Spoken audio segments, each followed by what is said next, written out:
Hola, ¿cómo están? Aquí otra vez. En este caso vamos a hablar de un tema importante dentro de la materia de neumología, que es el cáncer de pulmón, ¿no? Debido a que se han presentado algunas preguntas en el examen de residencia respecto de este tema. Bien, decirte que el cáncer pulmonar pues es un cáncer muy frecuente a nivel mundial. Más o menos está ubicado en el segundo lugar de frecuencia de los cánceres, tanto en varones como en mujeres. ¿Cuál es la razón de esto? Bueno, es que el factor de riesgo más importante para el desarrollo de cáncer pulmonar pues es el tabaquismo, el hábito tabáquico, los cigarrillos, ¿no? Y como tú podrás observar en la sociedad, pues hay mucha gente que consume, ¿no?, de manera frecuente el tabaco o los cigarrillos. Se ha demostrado de que el consumo de cigarrillos diarios o paquetes está en directa relación con el posible desarrollo de cáncer pulmonar. Pero al margen del tabaco hay otros factores de riesgo, como algunos polvos, ¿no? Es el caso del asbesto, que está demostrado que es un carcinógeno pulmonar per se, ¿no?, y que además, combinado con el tabaco, se potencia su efecto carcinógeno.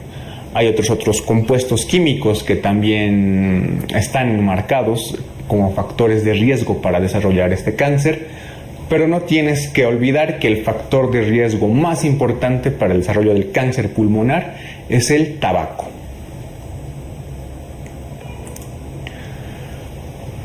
La OMS, a la Organización Mundial de la Salud, ha clasificado el cáncer pulmonar en 4 tipos.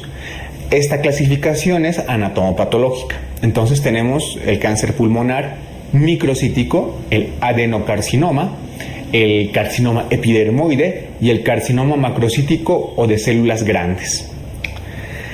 Cuando yo empiece a hablar de aquí en adelante de carcinoma no microcítico, me estoy refiriendo a estos 3 últimos. Es decir, al adenocarcinoma, al carcinoma epidermoide y al macrocítico. Estos también se llaman no microcíticos.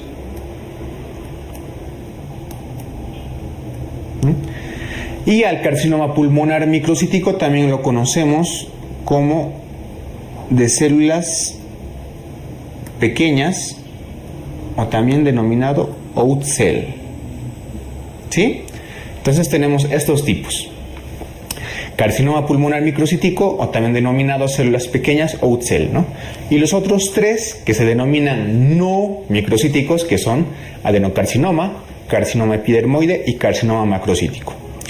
Te voy a describir de forma muy rápida algunas características anatomopatológicas de estos cánceres. Por ejemplo, el carcinoma pulmonar microcítico, como su nombre lo indica, pues es caracterizado por tener muchas células pequeñas, ¿no?, con una distorsión morfológica de su citoplasma y de sus núcleos. El adenocarcinoma es un tipo de cáncer glandular que tiene varias presentaciones. Puede ser en forma lepídica, puede ser en forma papilar, ¿no?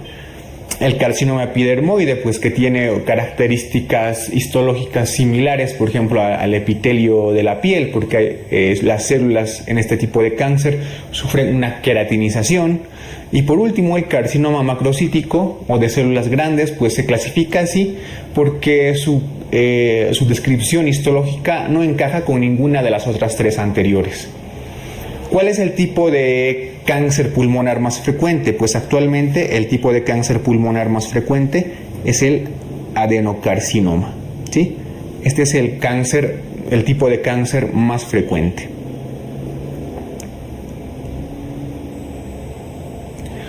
Vamos a hablar un poco de la patología molecular. No te líes mucho la cabeza con estos datos, ¿no? Pero es importante repasarlos, sobre todo de cara a entender algunos tipos de tratamiento.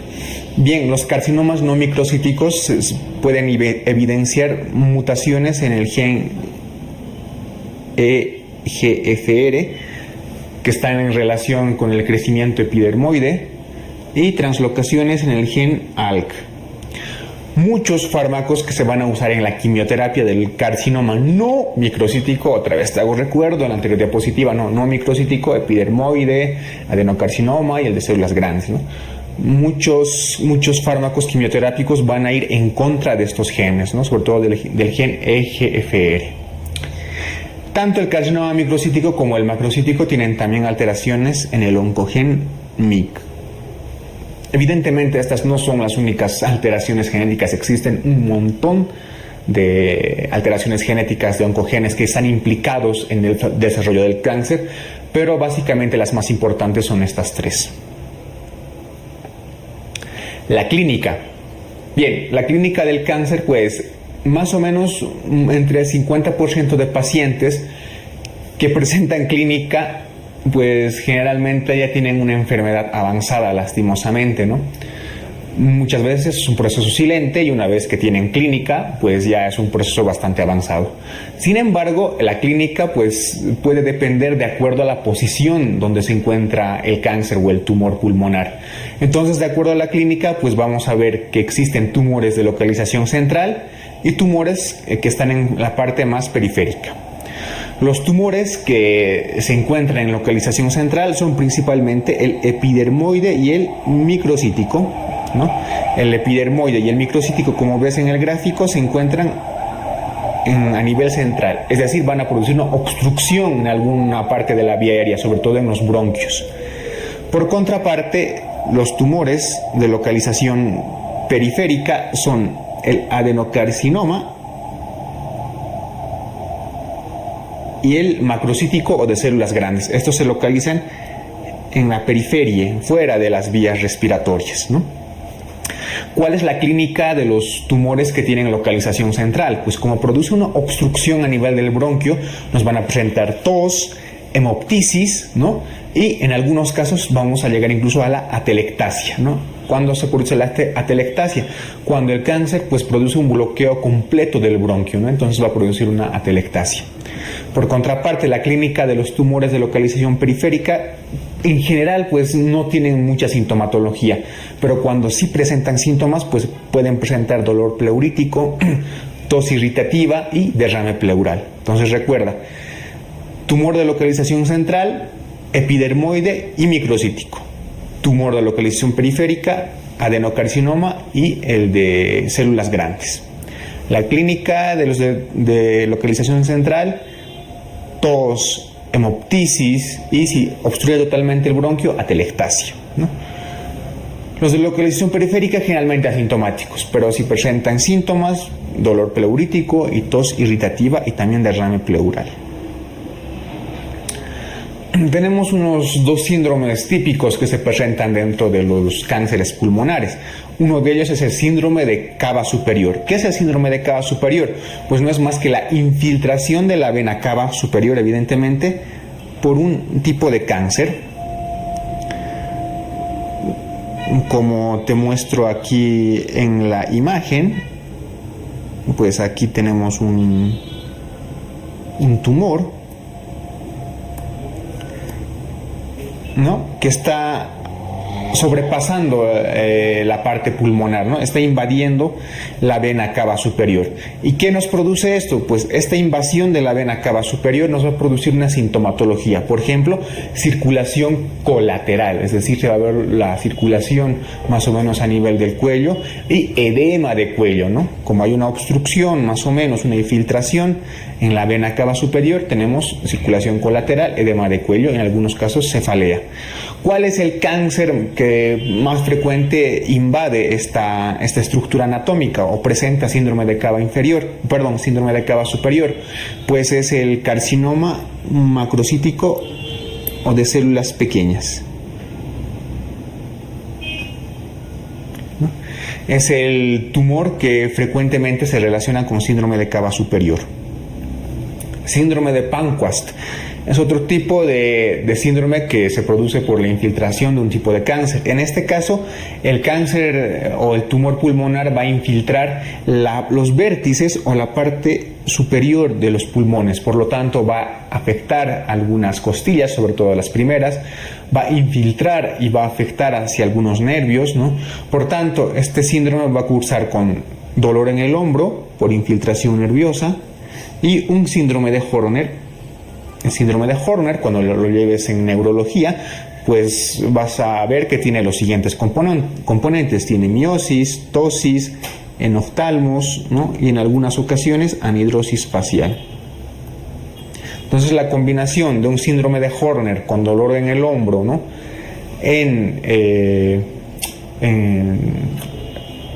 Dentro de un cáncer de pulmón, pues estamos hablando de un síndrome de Panquast. ¿Cuál es el carcinoma que con mayor frecuencia produce este síndrome? Dentro de los carcinomas pulmonares, el que con mayor frecuencia produce este síndrome es el carcinoma epidermoide. ¿Sí? Síndromes paraneoplásicos.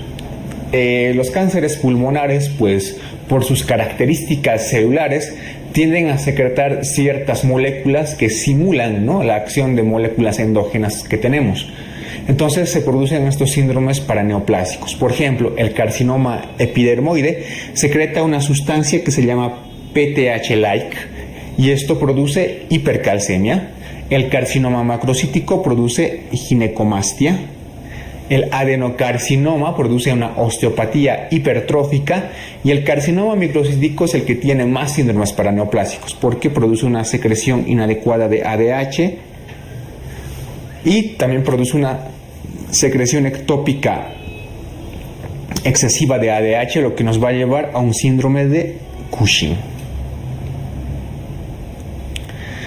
En esta diapositiva que te muestro aquí, pues tienes un resumen de las características principales de los 4 tipos de cánceres pulmonares. Por ejemplo, el de células pequeñas o también microcítico, ¿qué características tiene? Pues es el de peor pronóstico. Recuerda, el de peor pronóstico es el de células pequeñas, el microcítico, ¿no? ¿Qué más? Produce síndrome de cava superior, como ya te he indicado antes. Produce un síndrome de secreción inadecuada de ADH. También nos va a producir un síndrome de Cushing por secreción ectópica de ACTH. El cáncer epidermoide, ¿cuál es su característica? Es el que se cavita con mayor frecuencia, ¿no? Y es el que nos va a producir con más frecuencia el síndrome de Panquast, como te he indicado también en una diapositiva anterior, ¿no? Por su secreción de PTH-like produce hipercalcemia. El adenocarcinoma, por su parte, es el tumor más frecuente. Recuerda, el adenocarcinoma es el tumor pulmonar más frecuente, ¿no? Entonces afecta con más frecuencia a la pleura y nos da como síndrome paraneoplásico una osteopatía hipertrófica. Y el de células grandes o macrocítico, pues es el segundo en cavitarse y nos produce ginecomastia. Entonces quédate con eso, el de peor pronóstico, el de células pequeñas, el que nos produce más síndromes paraneoplásicos. El epidermoide es el que se cavita con más frecuencia y es el que nos produce síndrome de Panquast e hipercalcemia por el PTH-like. El tipo de tumor más frecuente, otra vez, el adenocarcinoma. El diagnóstico, bueno, pues el diagnóstico lo vamos a realizar por partes, ¿no? Una vez que tengamos la sospecha clínica de cáncer pulmonar, ya sea por pérdida de peso, tos, hemoptisis, un paciente fumador, etcétera, etcétera, una combinación de varias características dentro de una buena historia clínica, tenemos que realizar una placa de rayos X o en su defecto un TAC, ¿no? Entonces, como vemos en la diapositiva, en la imagen, tenemos una imagen sugestiva de un cáncer pulmonar, ¿no?, en la radiografía. Entonces procedemos a hacer una broncoscopía, ya porque el diagnóstico de cáncer, pues, obviamente es histológico, anatomopatológico. Por tanto, tenemos que tener la prueba o la biopsia. Entonces realizamos una broncoscopía con el objetivo de realizar una biopsia. En la diapositiva ves una imagen de una broncoscopía en la cual encontramos una lesión a nivel central. Si es a nivel central, muy probablemente sea un carcinoma microcítico, ¿no?, como una diapositiva antes te he explicado. Pero bien, ¿qué es lo que nos importa aquí? Si el carcinoma es central, como vemos en la imagen, pues procedemos a hacer una biopsia directa. En cambio, si nos encontramos con un cáncer que es periférico, se realiza una biopsia pero transbronquial, ¿no? Atravesamos el bronquio y puncionamos la lesión. ¿Qué más? Una vez que hemos conseguido la biopsia y hemos diagnosticado algún tipo de cáncer, sea cualquiera de los 4 importantes que tenemos que hacer un estudio de extensión, ¿no?, para ver si el cáncer está dentro de los límites pulmonares o se ha expandido. Entonces, ¿cómo realizamos el estudio de extensión? Mediante un ATAC. No, el ATAC es el estudio preferido para evaluar la extensión del cáncer pulmonar.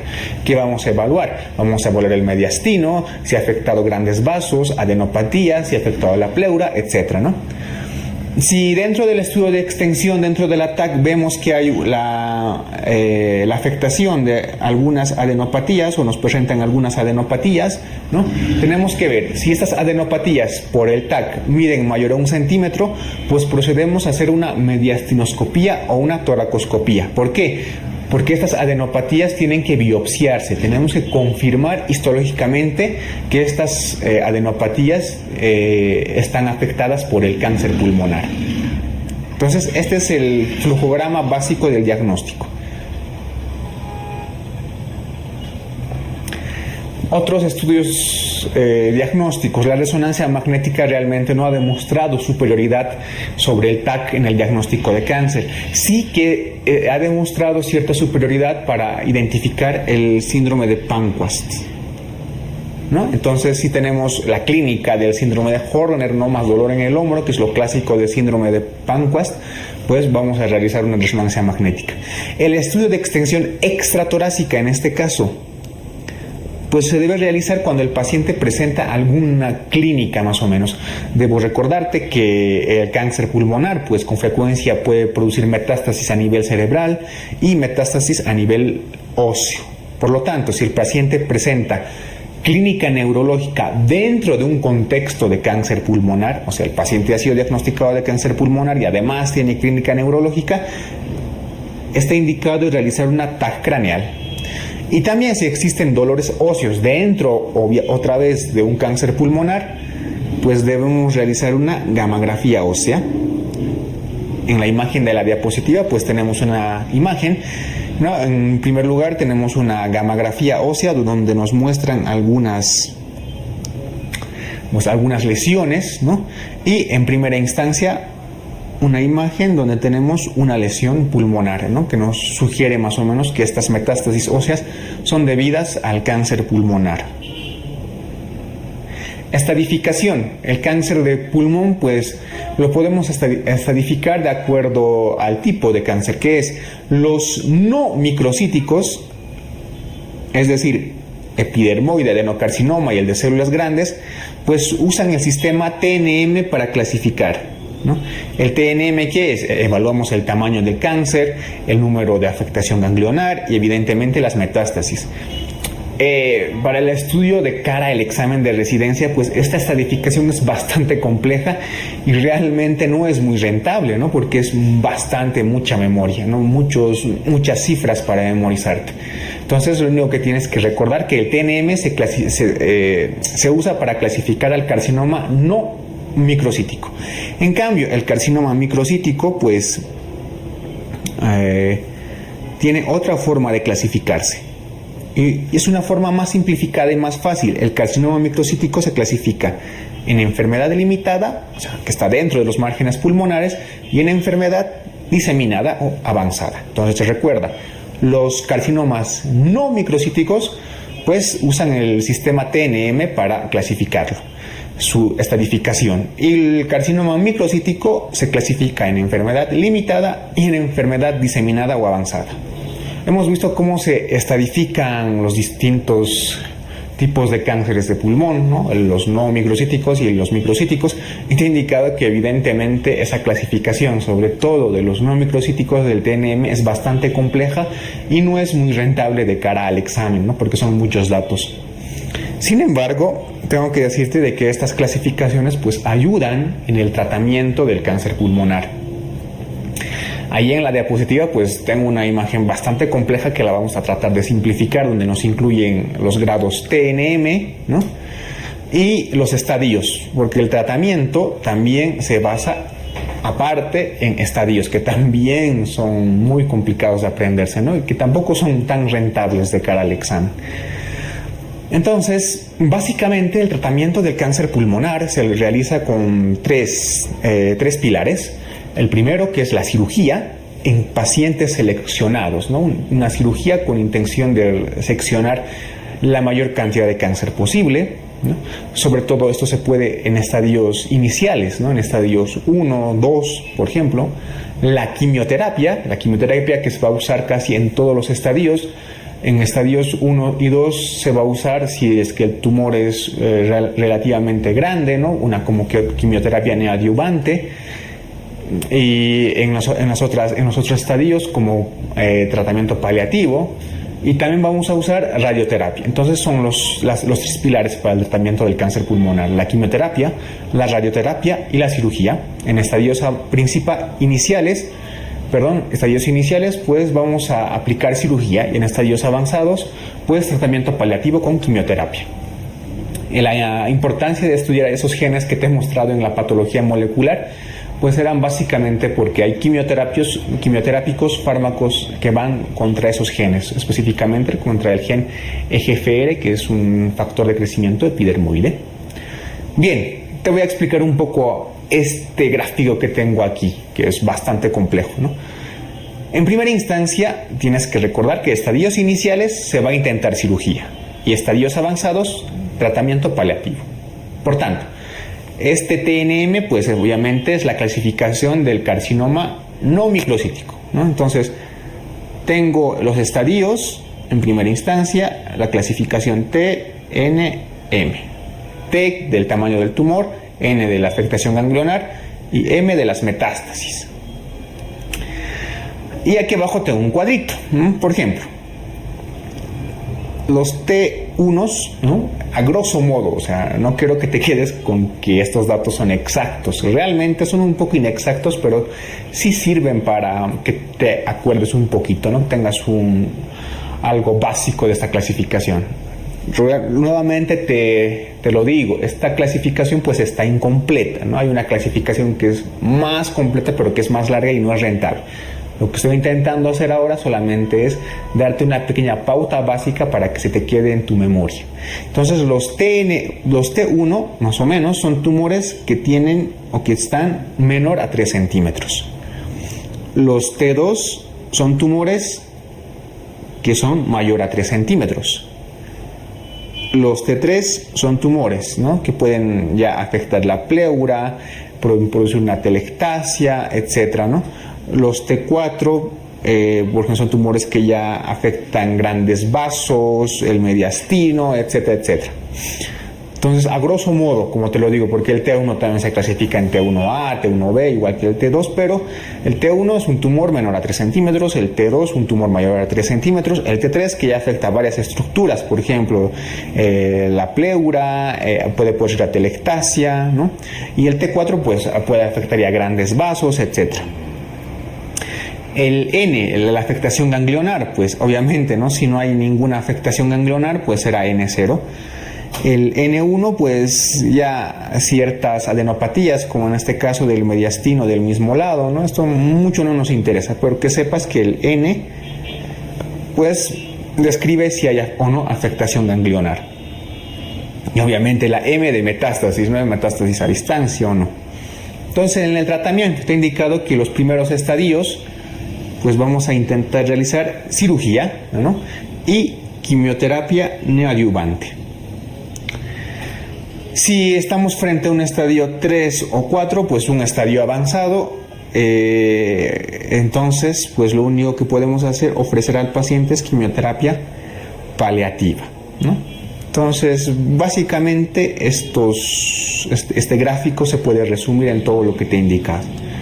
Recuerda, estadios avanzados, quimioterapia paliativa, y los estadios iniciales, donde puedes hacer cirugía, pues intenta cirugía combinado con quimioterapia y radioterapia.